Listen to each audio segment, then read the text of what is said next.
Lance Hall here for Let's Discuss with Lance Hall. Happy to welcome Falco, lead vocalist for Wicked Maraya. And we What's were up? just not much. How about you, brother?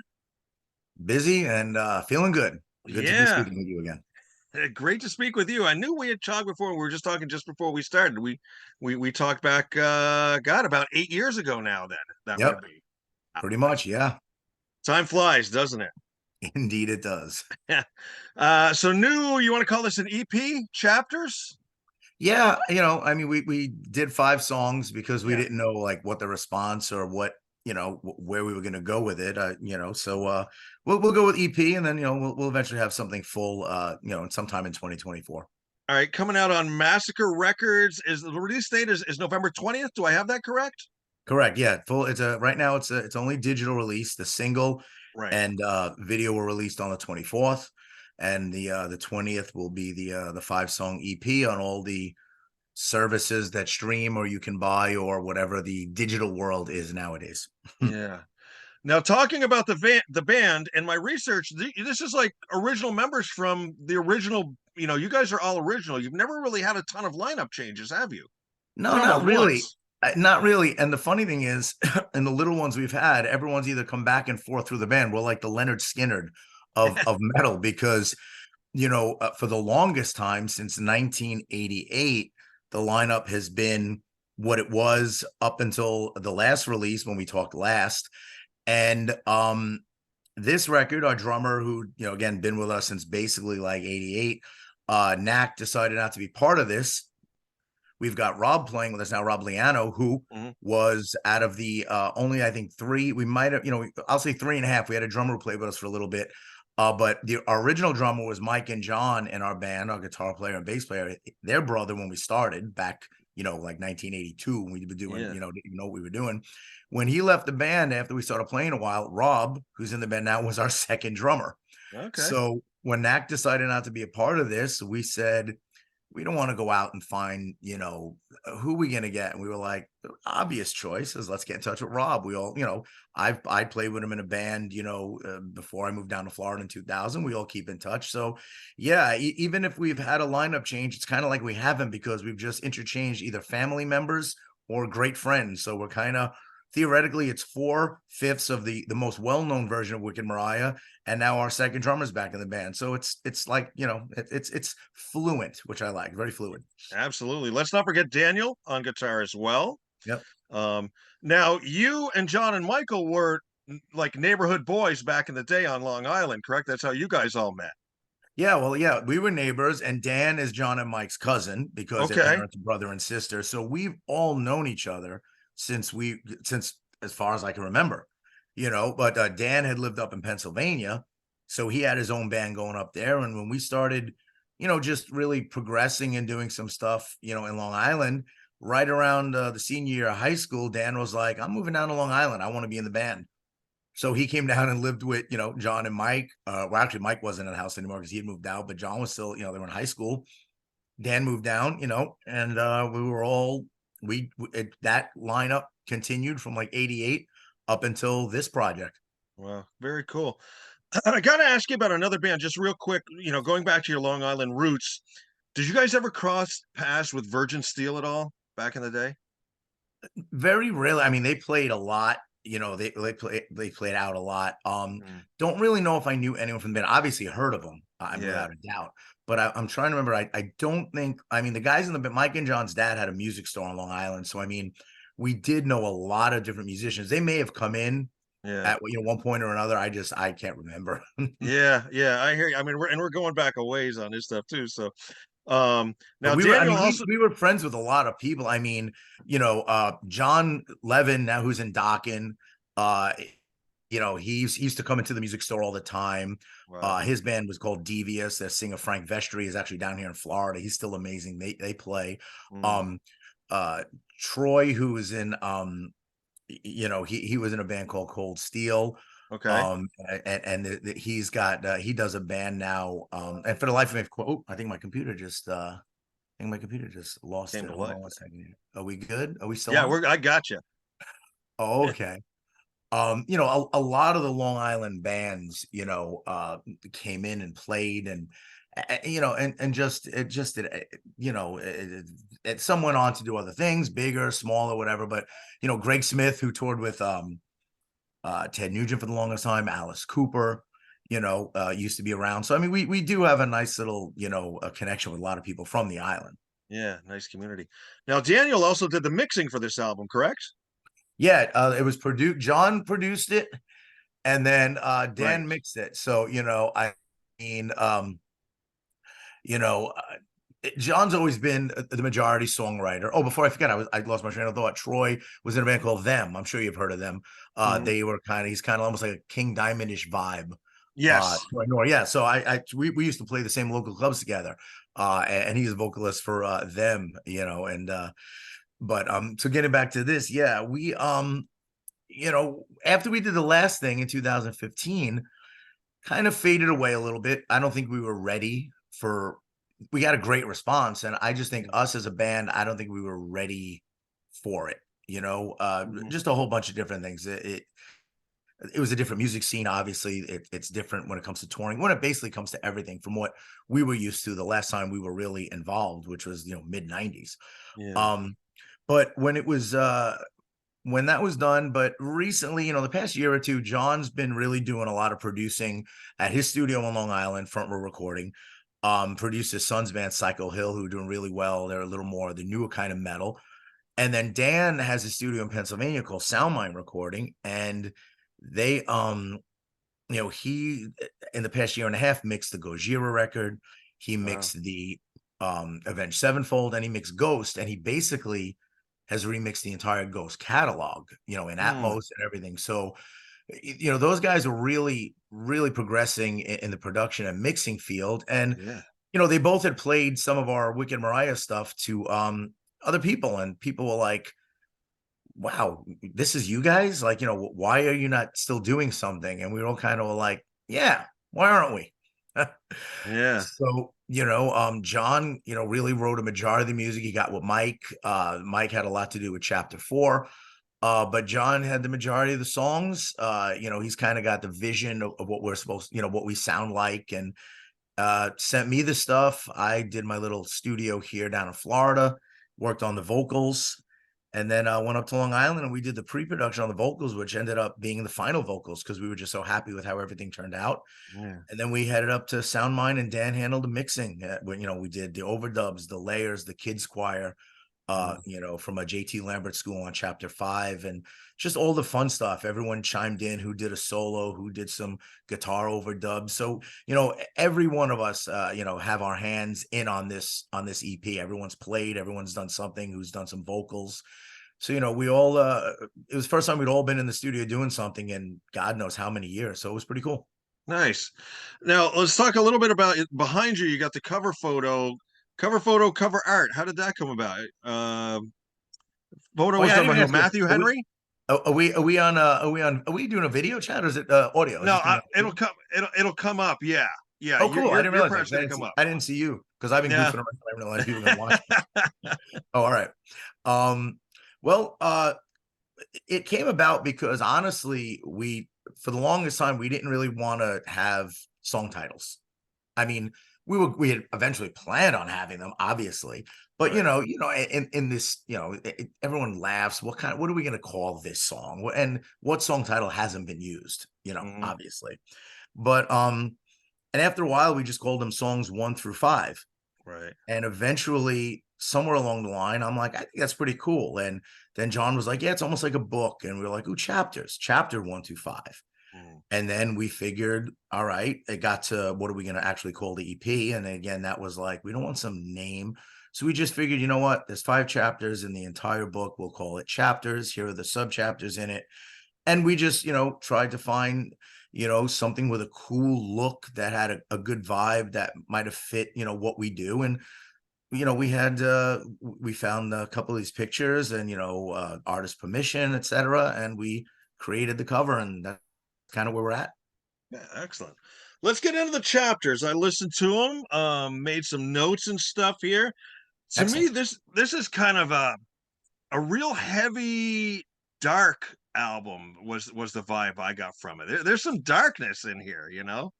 Excellent. Uh, Oh wow, that is so. All right, cool. That is the running thread through these chapters, which is why we actually liked. I was very excited that we decided to call it that, because there is a running thread. I've always said I try not to pigeonhole us. I don't consider, I'm not Bob Dylan, I'm not Joan Baez, I don't make social commentary. However, you'd have to be kind of blind or numb or deaf or whatever to not realize, there's just a lot of things aren't that cool going on, in the yeah, world. yeah, And I try not to be too direct in my lyrics, because I do want people to interpret it how they interpret it. My thing is more about getting a feel, which you definitely got, and that really makes me happy, yeah, because it is, I base my lyrics and vibe off the music, and when it was sent, I'm like, it's dark, it's heavy. One of our friend Todd, who actually sang some vocals on the original Cycles record, on chapter 3, there's that heavy break in there, and he actually texted me. He goes, "The break is terrifying." He goes, "I'm not gonna lie." He goes, "I listened to it with headphones, and I was like, wow, this is heavy and dark and terrifying." And I said, "Excellent, that's what we were going for." yeah, yeah. You nailed it. Chapter 1 is sort of that mid-tempo, heavy vibe. I like the whole locked in this world verse, and then the way you come out with "this is what you wished for." Hmm. Because so many times you wish for something, all of a sudden it's like, be careful what you wish for. Oh yes, Is that and what that's you were kind of exactly going for with that? what was that. Is that what you were kind of going for with that? You nailed it. You couldn't have gotten it any better. I mean, really, again, trying to, not be too specific in regards to whether it's political, religious, societal, whatever, but running theme through the record. And, obviously I'm going to, write about what is more coming from, me or the band's vibe in itself, because we all kind of throw in some ideas after everyone kind of gets the lyrics and stuff. And yeah, it was a definite okay, be careful what you wish for, because Yeah, you may not get the result that you want on certain things. exactly, exactly. Chapter 2, now you're getting speedier. I like the drums and the guitar on the intro. The note I made here were sort of apocalyptic lyrics in this Oh, one, dude, were you in the studio with us? I mean, were you in my brain, which is frightening? Yes. Once Uh, again, exactly. It was a kind of like, kind of like a mixture of that, like the apocalyptic, and kind of like, what are we going to do to fight this oncoming apocalypse that has mhm, happened? What are we, in an apocalypse or something like that, there's always, you could say the good and the bad, the right. good and evil or whatever. And what sides are we on, and who is going to be here to really, fight for what, what should be. I'll put it that way. Yeah. I had a good, I almost had a feeling at one point, and it wasn't, anything planned, but at one point hearing this, I was like, "Ooh, it almost reminded me of almost like a Disposable Heroes when Metallica came out with that." It kind of had like, I kind of got that, it had a vibe of that, in the sense, I know what they were writing about. This is a little different, but still, it was like that, you know, definite apocalyptic war-esque, war-ish, if you would. Yeah. But once again, without a doubt, definitely nailed it. You're correct. I tell you, it's uncanny that you mentioned Metallica because I'm not bullshitting you at all. Chapter 3, my note here is Metallica-ish opening. The way that song opens, Mhm. classic to me. It was like classic Metallica, and then you got that lyric in there, "I'll be your wasteland," which I loved. That was really got into my head. And then "living this life," which is torture on the inside, was like, I was like, holy shit, this is.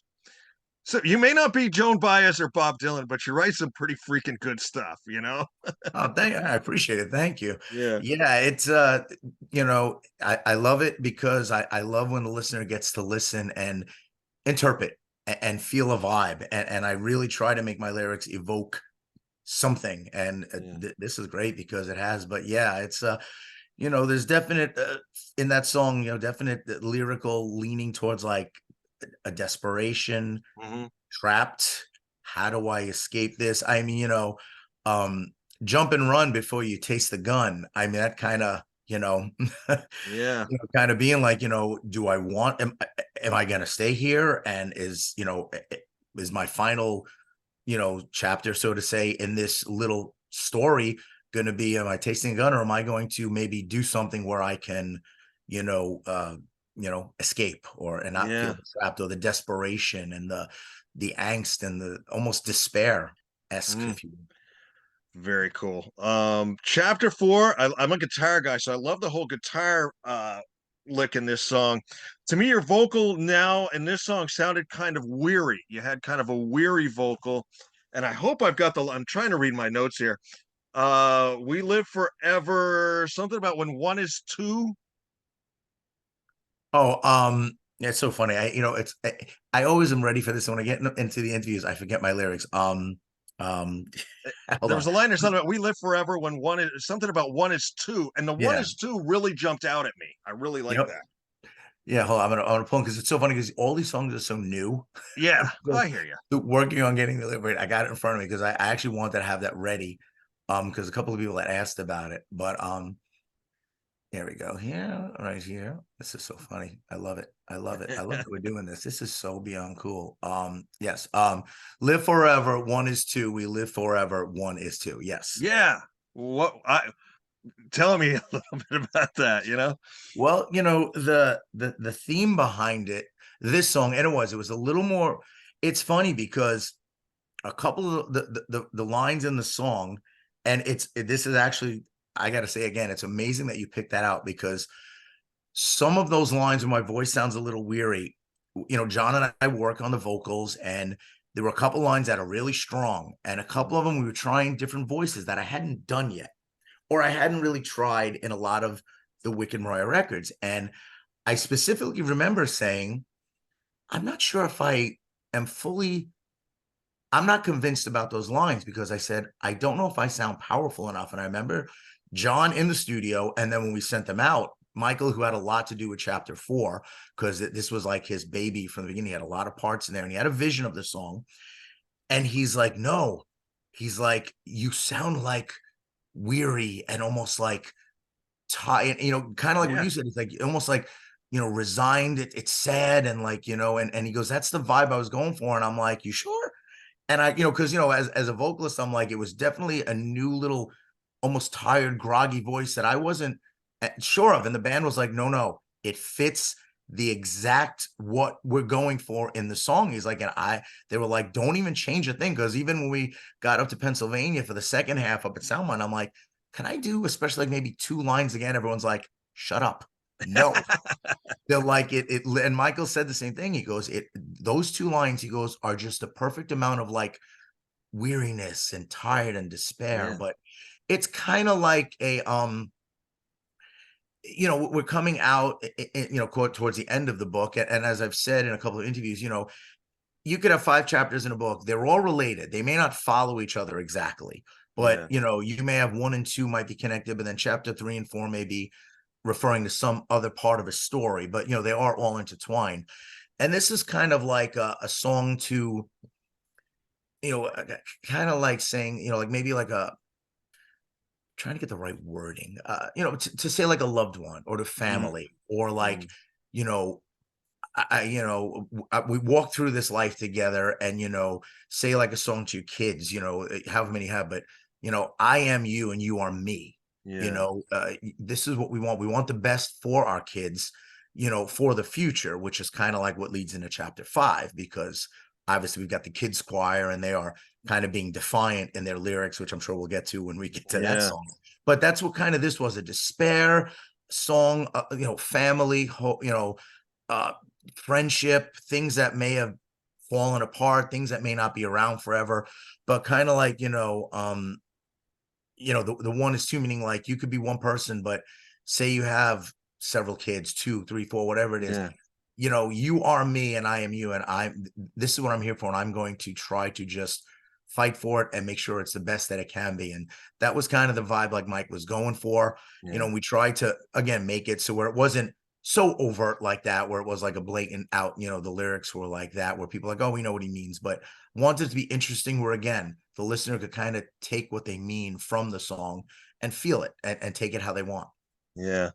Do you remember where you had to go in your head or in your space to get that? You know, you mentioned it was a vocal you hadn't really used before.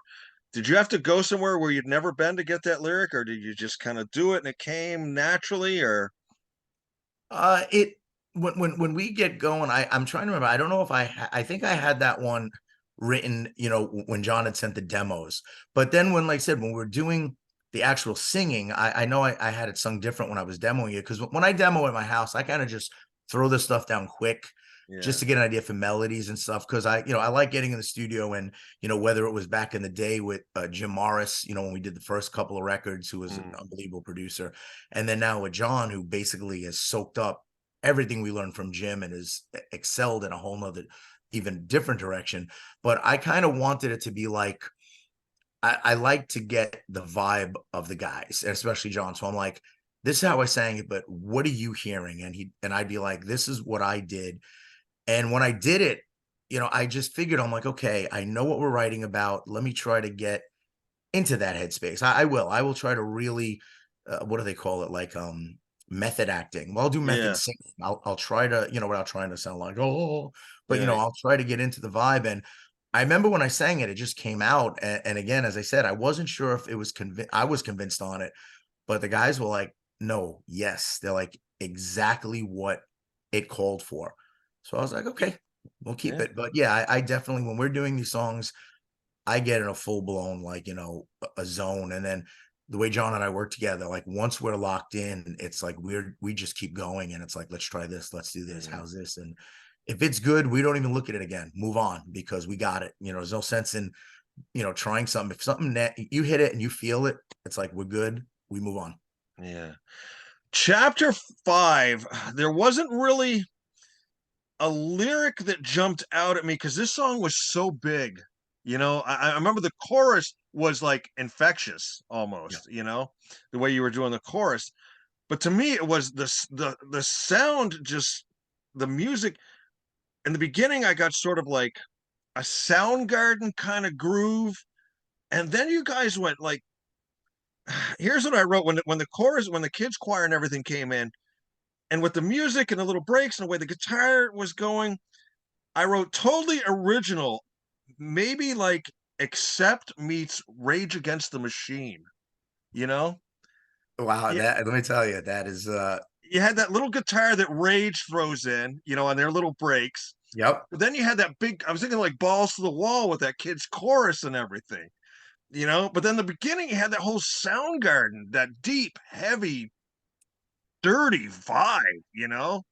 Dude, I Uh, mean, I'm loving this, because you are nailing everything that, like, we were even kind of being like, oh, this has an interesting vibe, and we've heard that from a couple different people, but like, you actually, yes, you nailed it. It was like, but had a through it little, all with your vocal, you had a tremendous melody going with it, yeah. I against all that musical chaos in the background. mhm. The vocal had a melody which was, like I said, infectious. Wow, thank you. Well, I'm really proud of that song. I mean, because when John sent it over, he was kind of like, all right, I got this, and it really didn't change much, honestly, from the demo that I got. And I remember just going, oh my God, I'm like, this song is insane. And basically, with the exception of just me re-singing it, we did work on the bridge a little bit more, and it does have a little Rage feel, because I was even like, when I heard it, I'm like, what a left turn. But I'm like, Yeah. it's brilliant. I'm like, because it's just, it fit. I'm like, it really fit, like, whoa, where'd that come from? And but a majority of the melody and stuff is what I had done when John sent it. And I remember when I sung the chorus, I sang it a little, kind of like how kids would sing. I remember John saying, what are you doing there? He's like, what? You sound a little different. I said, because in my head, I'm like, I hear it would be almost like kids singing it, nursery rhymish in a Right. sense. Because I go, what? He's like, all right, what do we write? What'd you write it about? And then we explained it, and he's like, okay. And then when we went to Pennsylvania, we were like, okay, we knew of, kids choir from the local school. And we contacted the music director, and again, the JT Lambert Intermediate School Choir, their teacher, Ms. Andrea Hanzo, was like, this is Now, obviously, it's so funny because based, in typical fashion of how we do things, we told Dan like a month in advance. So like, Dan, you know who to talk to. Can you get the choir set up? Yeah, I got it. We get to Pennsylvania, we're ready to track, and we're like, hey, did you get that choir set up? And he's like, what? So it was the last minute call, but we got about 8 or 9 kids came in. That's all we needed. They killed it. They were so excited to be a part of it. Yeah. And when they did it, we triple tracked it and quadruple tracked it and put it together. It was like we were all looking at each other going, this is what we heard. And it actually came out bigger than I thought. And I have to say, I'm glad you keep mentioning that, because I got to be honest. I mean, I know it's our EP, it's our product, but it sounds big. I mean, the production sounds that John got on it, and then with Dan with the mix, Mm-hmm. I think it's a very big sounding record, and especially with Chapter 5, that song kicks in and it's like, Mm-hmm. boom. Yeah. And I'll tell you, the one thing I picked up in a lot of the tracks, um, Rob killed it on the drums. His drumming at times was so full, and then at other times was almost understated, but it was there, And Well, as I'm listening to it, I'm like, this guy's just killing it, you well, know. funnily enough, I will say, funnily, I don't know if that's a word. Rob actually did not play on the album. He didn't. No, he did not. He will be playing all the live stuff, and it's stuff Okay. that he can play. We're not worried about it. We know Right. he can play it. But I'm going to be straight up too, and I didn't even care. John handled John when we were doing this. John sent me the tracks with drums. I never even asked who played on it. I don't even know. I'm going to be honest. Really? Whoever did the John's like, drumming on this EP killed it. yeah. John's like, I'll deal with it. He's like, I'll handle it, because we had so much stuff going on. But I said, but it wasn't someone who would have worked, for whatever reason, with us when we were ready to shoot the video, ready to do everything. It wasn't, it just wasn't, it wouldn't have worked. So we're like, we do want someone to play in, but like I said, I know Rob is when we did the Chapter 5 video, Yeah. he played, doing the miming, but he had stuff on his drums and he nailed every part. And he's like, oh, this is going to be fun. Cause we were even looking going, dude, you nailed the drums. And he's like, he's like, the drumming is great. He goes, it's subtle, but like you said, subtle, but it's big in spots. And he was like, he ate it up. And so when we did the video, we looked at each other and we went, well, when we go out and play live, which we plan on doing, this is going to sound, it's not going to be any different than what the record is. Cool. Speaking of the video for Chapter 5, hook up with Tom Flim, Lamb of yeah. God, everybody else. How was that? It was great. I mean, he did, as I was mentioning, John's son's band, Psycho Hill, and he did their video. And I had just loved when I saw the Psycho Hill video. I'm like, this is so cool.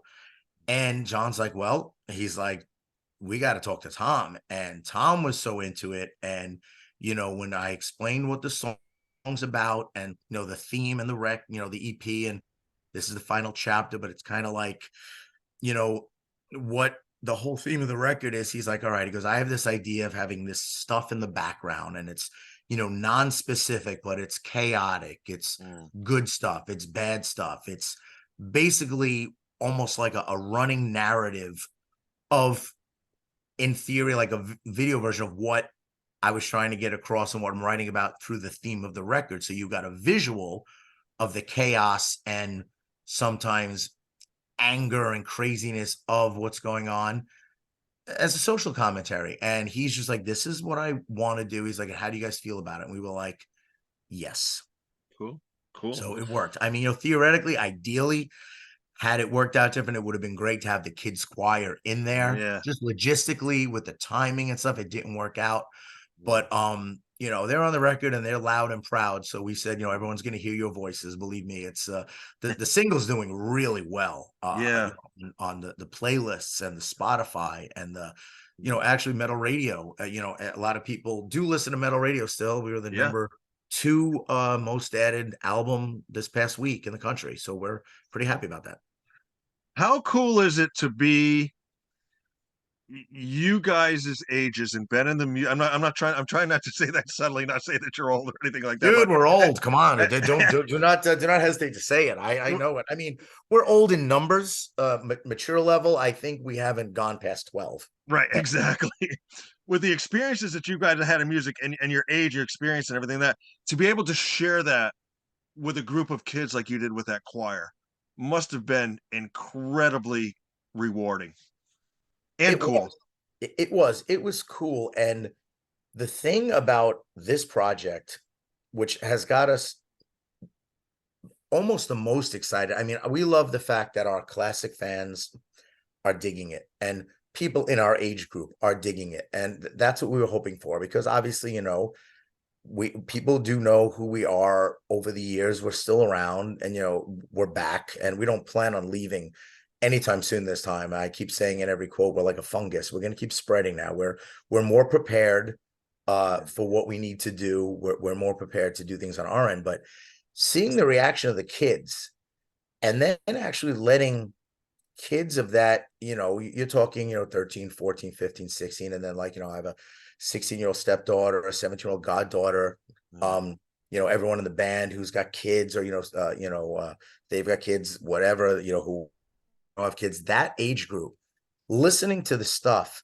and going, this is really good. And I keep saying, we were like, excuse me, like what? And who liked chapter 1, who loved chapter 5, who liked chapter 3, and we're going, this is 16, 17, 18-year-olds who we had no idea would have even thought to like anything like this. Yeah. And they're digging it. So it's exciting for us, because it's like, could we actually be exposed to a whole new generation who are not looking at it as, I asked my stepdaughter straight out. I said, when I sent the video, and my goddaughter, I said, all right, do we look like old men trying to be relevant? And they were like, absolutely not. They're like, it is so cool. They're like, and you guys you look like you belong exactly right where you are, what you're doing. And it meant a lot, because kids will be brutal.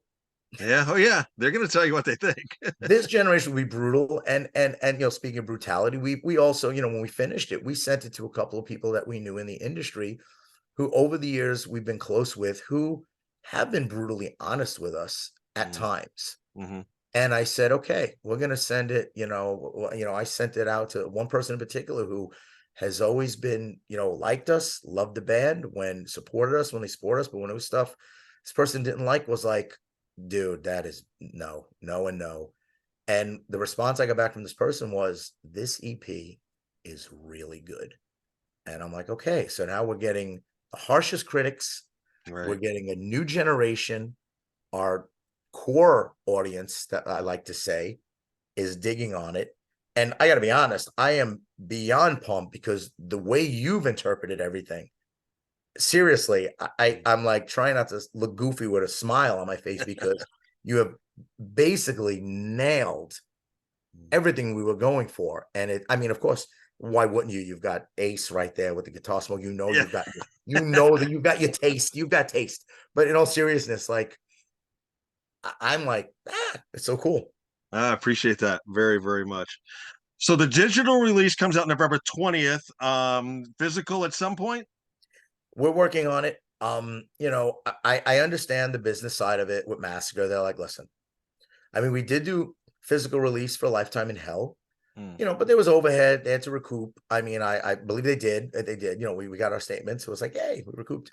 But at one, for me and the guys in the band, I'm, again, I'm vintage, so I'm like, wait, what? No CD? I'm like, wait, I don't understand. But then I'm sitting there going, do I have a CD player in my new car? No. Right. People, everyone that I know, they're like, no, digital, stream. So we understood why, less overhead, less expense. However, we are getting, emails and comments on our posts like, hey, anything physical. So we have been speaking with Massacre, and we're going to see what the demand is. And, if it's not worth Massacre doing it, we're in talks to say, listen, even if we do something, we print up some, just, get out, even for giveaways or whatever, we're working on it to see, if the demand is there, which it's there a little bit, but we'll see if it's, we'll try to get it out there for the people who are asking for it. Why not? Are you finding much of your demand coming from like the European audience? They're very much into physical everything, you know. Yeah, That's a total different world over there, you know. yeah, it is You a can sell lot of. cassettes over there. Yeah, I know. Well, I said there's probably still selling our demo from 93 that's out there, which is great. I love it. I think it's phenomenal. They're so hardcore and they're so diehard, which we Yes, absolutely love. passion. But yes, their passion is insane. And yeah, a lot of it's coming from Europe, but a lot in the States too. Yeah. I've had a couple of people be straight out and they're like, come on, dude, don't wuss out. Let's get some physical copies. And I'm like, okay, we are in talks at least. It's not like we're ignoring anyone. We're going to try to figure out the best way to do it. But eventually there will be, something out there. Yeah. I got to talk to you about a couple of bands you toured with back in the day. It's been well versed your Ingve thing. I listened to the story you talked about with sneakers in San Antonio. That was hilarious. Yeah. And then he sort of took you under his wing. But another band that sort of came out of me, and again, this is another, Long Island, New York guy. You toured a little bit with D. Snyder with Widowmaker. Yeah. D was unbelievable. He treated us so good. You know, he had his radio show on Long Island, and then he came in and he was playing our stuff, and then we went in and met him, and we did a live radio interview, and we were fans. So Mm. like walking into meeting D. Snyder, we were just like, this is insane, and we really hit it off, and then our booking agent hooked us up, and we did a couple of weeks with Widowmaker, and I gotta say, man, D was cool. Al Petrelli was on guitar. Al and we haven't talked in a while, but we kept in touch. Freddie Villano was on bass, who's actually out with the Rods right now, and their album just got released on Massacre as well. Yeah. Joey Franco was on drums, and we all just got along really, really well. And D was cool because it was interesting. I remember too. D was like that Widowmaker album. It was Stand By for Pain was killer. I mean, it Yes. was great, but it was Severely interesting. underrated. Oh my God, it was amazing. But it was funny because, we were playing nice venues and you could tell D was definitely wanting to do, make his stand as D Snyder. Mm. But there were, and his set list really at the beginning didn't consist of any Twisted songs. Mm. And you could tell some people in the crowd were wanting it. And we understood what he was doing. But I remember like we were all hanging out one day and I think he was even contemplating it. And we were kind of like, look, for what our 2 cents are worth, I'm like, which is, you're D Snyder, you can do whatever you want. We're like, dude, we'd love to hear. I mean, maybe not. I know people want, we're not going to take it, but I'm like, we used to play before we were Wicked Maraya as Mystic, The Kids Are Back or Tear Yes. It Up, or, we were like, Under the Blade. yeah, we're like, dive into the, and maybe throw something in there. And he started doing it. And you know what? It was like it gave the crowd such a good vibe. And then they were even more open to all the Widowmaker stuff. And it really, we loved it. It worked. And plus for us, we were like, this is so cool because you're still seeing he's the voice. So it's like, dude, do it. But I can't say enough how great they treated us and how cool D was with us. And the whole band, again, the whole band. And I got to tell you, in that band, he did a song called Widowmaker. Oh, And I checked back in you guys' catalog and I tried to look at your whole song list to see if I didn't miss one. You guys have never done a song called Wicked Maraya, right? no, Your band name begs for a song, Wicked Maraya. really? All right. Yeah, I think so.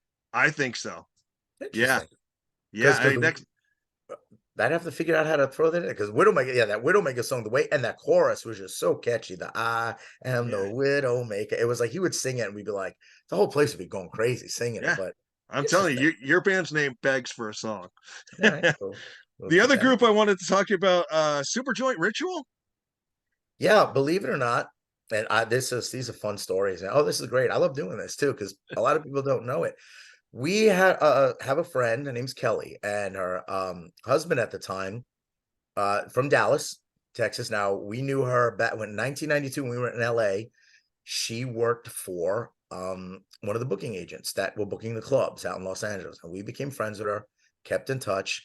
Then she went out to Texas, Dallas, where she was originally from. Well, she was more from, I think, around the area, but she went to Dallas, but she had known the Pantera guys growing up, and it was funny because back when we were, again, still Mystic, I remember we did a showcase in New York. I mean, we were terrible. We didn't even know what we were doing. But we were playing, and I remember there was a guy there talking about how there's a band that they were thinking of developing. They were, and Pantera wasn't Pantera what they were, but it's like they're a band out of Texas called Pantera. And we were like, oh, cool. And it was so funny. And like years later, Pantera was Pantera. But Right. we were doing our tour. And when we were going through Texas, now her ex-husband now, but at the time her husband developed Hard Radio with a bunch of friends. And Hard Radio was one of the first internet radio sites based out of Texas. And they were playing us on Hard Radio. And we got there, and the booking agent was like, you're going to be playing. I think the Abbott brothers had a club. I believe they did have one. And they're like, you're going to be playing, and your opening act is Super Joint Ritual. And I had, we had never heard of them because I don't think they were that popular yet. Yeah. And I'm like, but I might have heard the name. And they're like, yeah, it's Phil Anselmo from Pantera's like third side project. And we're like, he's opening for us. And they're like, yeah. So we were like, all right. And we got there, and we met up with our friend Kelly and her whole crew. And we spent the whole day.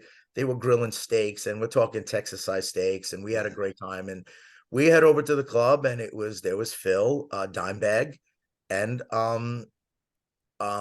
Vinny. Right. They were there. And there are pictures on our Facebook page of us with all of them. And of course, it's like mid-afternoon, and everyone's already drinking. So we're like, okay. And those Pantera guys say, come on, drink with us. You don't say no. Right. You say, you put your big boy pants on and you sit and say, we're drinking. And it was funny because at some point I remember I said to Phil Anselmo, I said, dude, I said, man, this is wild. I said, but we're going to open for you. And he looked at me, and he had that voice, and he's like, come over here. And I'm like, yeah. He goes, you're the national act. He goes, this is my side project. He goes, you're here. You have a record out. He goes, we open for you. And I'm like, okay. And he's like, no one's going to leave the club. He goes, because I'm going to tell all these mother effers they're going to stay. Because, I mean, they were heavy. They hit it. And we were like, yeah. We adjusted our set list on the fly. We opened with every double bass song we had. But we kept them, and we kept drinking after the show with those guys till I don't even know when. I'm sure we probably all blacked out. But it was a great night, and those guys too. And it was really cool to see a band who it's Pantera, say, no, respect. You're a national act. Right. I don't, even though I'm Phil from Pantera, my band is not, we don't have anything out. We're opening for you. And it was just, again, people in the music industry who get it, it's really cool to deal with them because you really feel it's just a great experience to talk about, and it's a good memory. Yeah, cool. The Yngwie one story you talked about, though, I wanted to ask you if I heard this right. You guys, when you toured with him, basically survived on his catering because he never ate it. He wanted Taco Bell. Yes, and yes. It was the stories we can go on about this. He was great, but yeah, he did not care. Well, first of all, when he said we were going on tour with him, he didn't bother letting anybody else know that we were going on tour with him. So theoretically, for the following 3 weeks, we'd show up at every venue, and the club owners would be like, "Who's this?" And Yngwie would be in full regalia. It didn't matter what time of the day. He had his shirt, his hair was done, and he'd walk. He'd be like, "My support band," and they're like, "But we've got like local acts opening," and he'd be like, "Well, I'm Yngwie, and I'm bringing these guys with me," and he's like, "Adjust the night." And in all honesty, we would sometimes feel bad because we're like, these kids probably couldn't wait to open for Yngwie. So we would always talk to the club owner and be like, we'll shorten our set. We want everyone to play. But one guy I remember once was like, no, that's not happening. Yngwie's like, pack up, we're leaving. And we were like, what? Yngwie's like, no. I don't think it had as much to do with us as the fact that someone was telling him no, which right. How dare you? But every place we went, I mean, he had catering that was like insane, and it would be like top notch, and he'd be like, you guys eat, and he'd have his runner, and he wanted Taco Bell.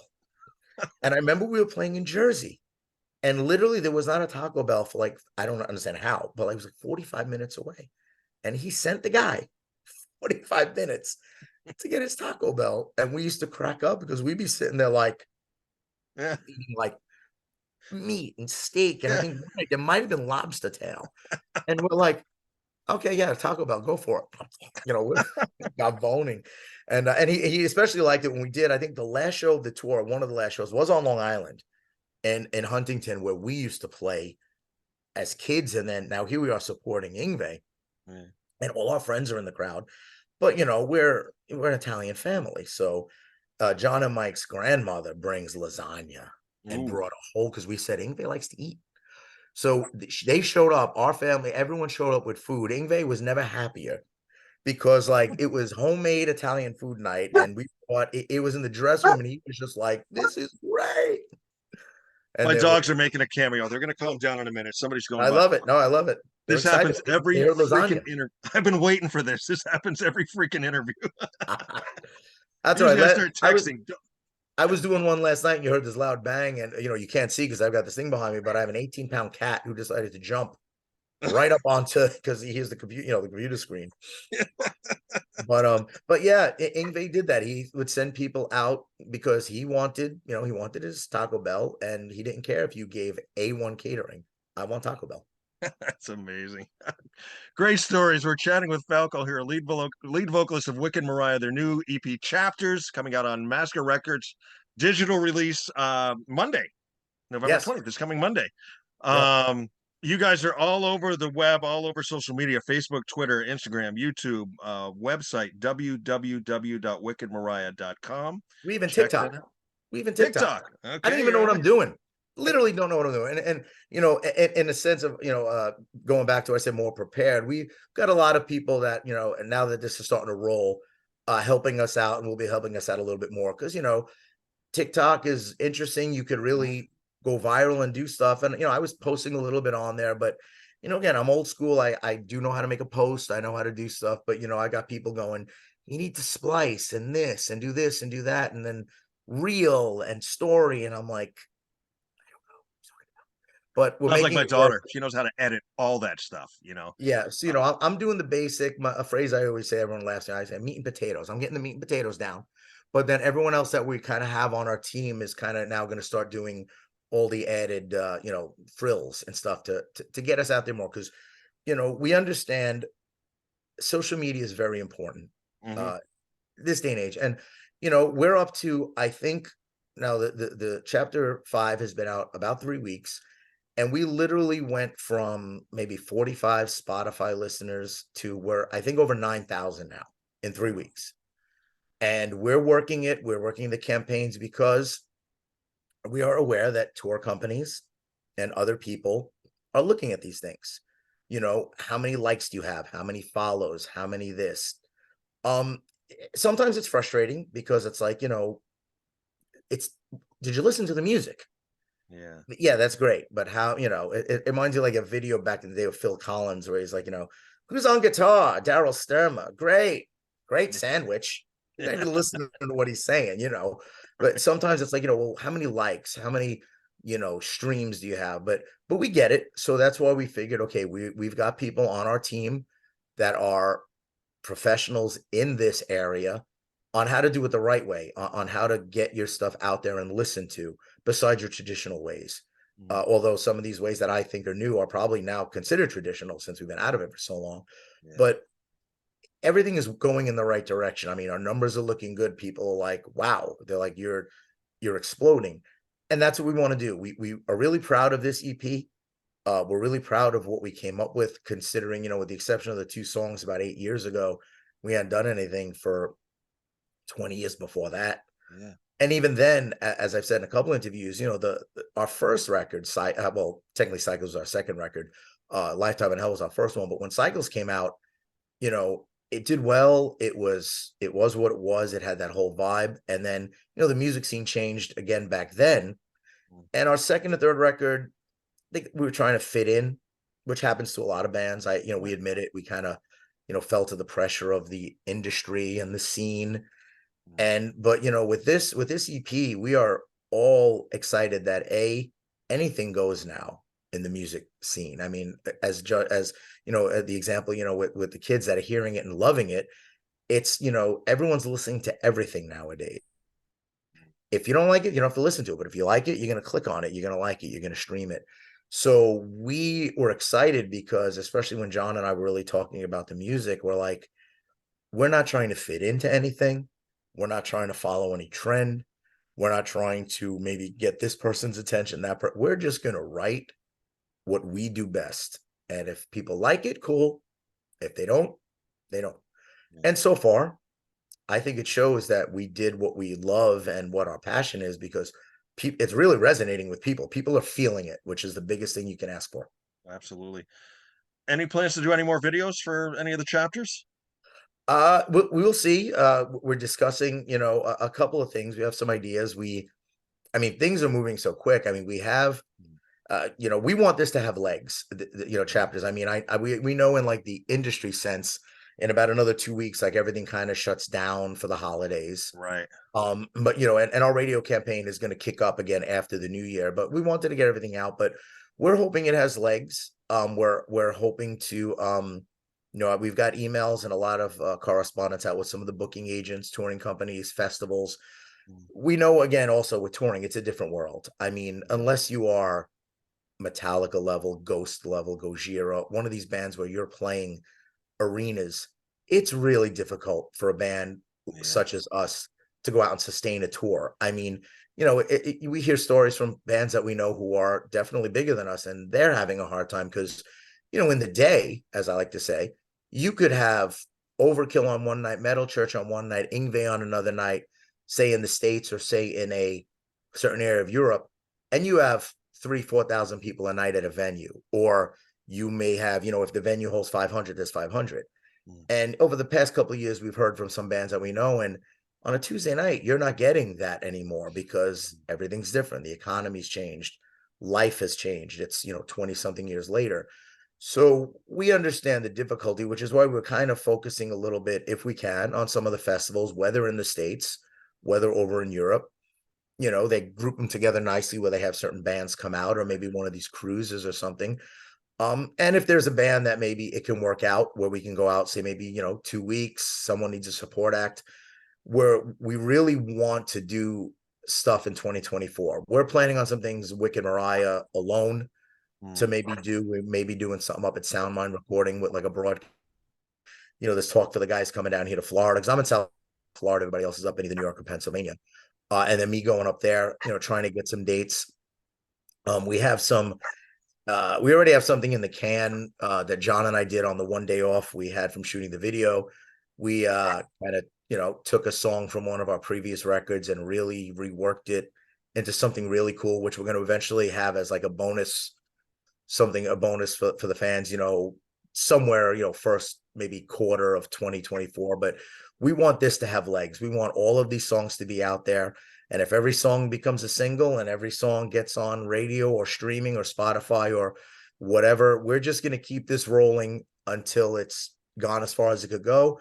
And then in the meanwhile, then we're going, we've got some bonus stuff to release, and then hopefully live. And then, sometime next year, ideally, we're going to shoot for at least an 8-song release so that it could be considered a full record, as they say. Nice. Excellent. Falco, I always like to wind up with just some funny questions. I'm hoping these are questions you've never been asked before. How about this? Cool. Have you ever prank called someone? Going to take you back to the days before cell phones and before caller ID, Oh, of course. I mean, when the Jerky Boys were out, it was great. Yeah, we do all that stuff. Horrible to say, but yeah, we used to do that. We did that a lot. Favorite cartoon character? Interesting. I used to like Ziggy. Ziggy? Yeah, I used to like Ziggy. Yeah, when I was a kid, I was like them.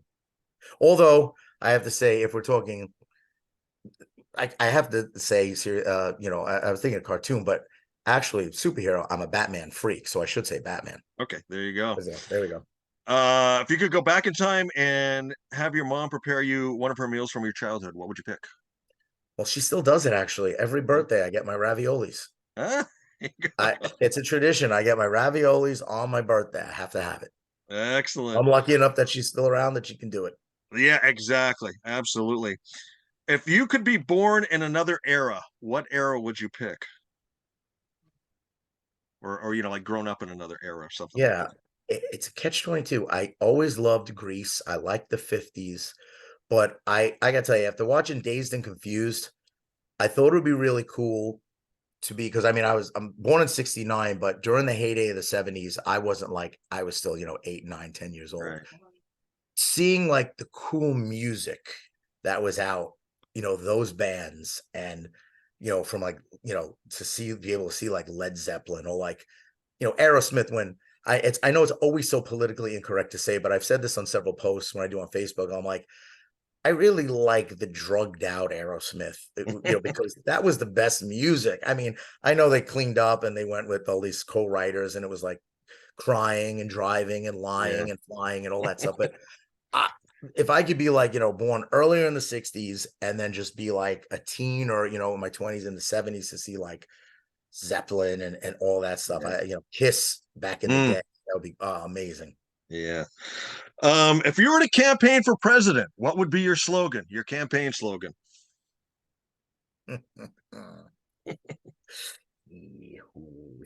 um, Let me see. We are the chosen ones. We are the few. We are the only ones. We are just like you. Because that's from chapter 5. I'll leave There it you at go. that. Because that's kind Yes. of there's a message there. I won't say exactly what it is, Yeah. but And that was the hook change. that hooked me. Those lines just hooked me in that song. Cool. Let's see. What do we got there? All right. If you could use any music, if you had like music play in the background whenever you walked into your room, like walk up music, what song would you pick? Oh, it's got to be Staying Alive with Travolta. I mean, I do it now. I got to have the, because I got to get my strut going. Yeah. You know, two. Give me two. Give me two. I mean, we're goofies for that. We're goofy guys for that movie. I mean, Travolta, Staying Alive. Come on, or You Should Be Dancing. And every Oh time that's yeah. played on the jukebox when I'm on stage, if because I play a lot down here in South Florida, Mhm. I get it going. Mm. I don't stop. I get it go. I got to tell Or you, a if few I'm going to years be ago, crazy, if I'm going to be crazy, Leper Messiah, because there is no better metal groove than that one for the time. none. I will never. It's funny you mentioned You Should Be Dancing. A few years ago, I do announcing for our local high school basketball. I announce the lineups at the start, and I do play-by-play on our local cable television station here in town. And one time at halftime, I decided to play. I usually like to sneak some metal stuff in, but this particular day it was a girls' game, so I threw on a couple of disco songs, and one of them was "You Should Be Dancing." And I looked down, and it was just before they were going to break to start the second half. The entire team was like in a huddle, and they're swaying back and forth to that How music. could Yeah, how could you know the Bee Gees were just? I mean, they were the master of melody and hooks. It's yeah. phenomenal. I'll never forget that. Looking down, just seeing all those girls swaying back and forth. The last one. This is the one we have the most fun with. If they were to make a biopic of your life, what actor would you pick to play you? And it's your movie, your life. You can pick anyone. Play me.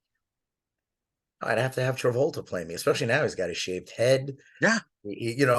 People say at time. I mean, I've had a goatee for a billion years, but I have the little dimple there like he does. And people say when he shaved his head, they're like, "Oh, he looks like you." And people have said that. So I'd have to have JT play me. I mean, why not? He's cool. I dig it. Absolutely. Well, Falco, this has been a hoot chatting with you about all this stuff. We've had a lot of fun. Great, great EP. Once again, it's Thank called you. Chapters, coming out digitally on Massacre Records Monday. Check it out, and I'm sure that it's going to be available like Spotify everywhere. Yeah, there's on our Facebook page, we have like you said, we have all the outlets. We also have like a link tree page that's like the hub, and it's got every social media outlet. But yeah, when you click on there's a link that says, pre-order, or just click on the link. It'll show every single avenue that it's going to be available in. Um, this has been killed. Like I said, I apologize. Like the first 30 seconds or a minute, I didn't realize we were going to video, and I'm sitting here goofing around. And That's I great. think we were just doing audio because I didn't see you. But then all of a sudden, I'm like, oh wait, we're videoing. All right, I'm a professional. But yeah, it'll be anywhere you can find it. It's all on our page, and everyone out there. I always end up wrap every interview up with saying thank you, first of all, to you, 10,000 times thank you, because I mean you really got what we were going for with this EP. And to all our fans, I mean, and there are a lot of them apparently because we're growing now. People are like coming out of the woodwork. Just thank you, because it's how many years later. Since, I mean, Cycles came out in 1994. So, we're at 30, 33, 34 years, whatever it is, or like, am I adding right? I don't even know. Or no, 30, I'm sorry, it's gonna be 40. It's gonna be 40 years like next year. Yeah. So am I right on that? Well, you came out in what, 94? 30 years. It'll be 30 years. 30 Yeah. years, yeah. Yeah, 30. I don't even know what day it is. I can't even add. I hear you. Yeah, it's been so big, it's been crazy with all this. But to come out with something that and I say it not just, I'm not trying to toot our own horn, but I really think what we came out with is pretty cool. Yeah. And I think it sounds good. And I'm even more excited because the response that you just gave, we did what we set out to do, and we're really excited and proud about it. Awesome. Best of luck to you in the future. Once you get things lined up, I hope you get that physical release. I hope you sell out. I hope your shows are all sellouts and your travels are safe, my friend. Thank you, my friend. I this was great. So great talking to you again, and I'll look forward to talking to you on the next release because there's going to be one. Sounds good to me, brother. Take care. All right, thank you, my friend. Bye bye. Bye bye.